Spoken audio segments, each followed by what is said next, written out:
Football ആരാധകർക്ക് surprise പ്രഖ്യാപനവുമായി FIFA the best പുരസ്കാരങ്ങൾ നാളെ ദോഹയിൽ പ്രഖ്യാപിക്കും. ഓൺലൈൻ വഴി നടക്കുന്ന അവാർഡ് പ്രഖ്യാപനം ഫിഫ വെബ്സൈറ്റ് വഴി സംപ്രേഷണം ചെയ്യും.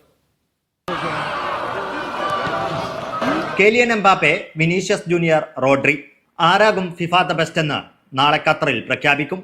ദോഹയിൽ നടക്കുന്ന ഗാല ഡിന്നറിൽ ഓൺലൈൻ വഴി പ്രഖ്യാപനം നടത്തുമെന്നാണ് ഫിഫ അറിയിച്ചിരിക്കുന്നത്. എന്നാൽ കൃത്യമായ സമയം പുറത്തുവിട്ടിട്ടില്ല.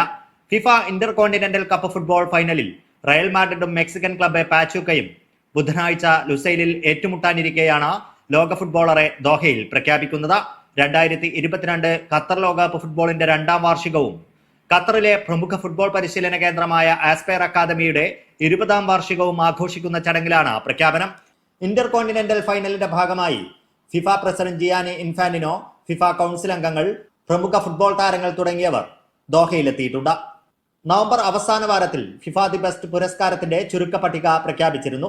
പുരുഷ വനിതാ താരങ്ങൾ, പുരുഷ വനിതാ കോച്ച്, ഗോൾ കീപ്പർ, മികച്ച ഗോളിനുള്ള പുഷ്കാസ് അവാർഡ് എന്നിവയാണ് പ്രഖ്യാപിക്കുക. നേരത്തെ ഫിഫ ദ ബെസ്റ്റ് ജനുവരിയിൽ പ്രഖ്യാപിക്കാനായിരുന്നു തീരുമാനം. Media 1 Doha.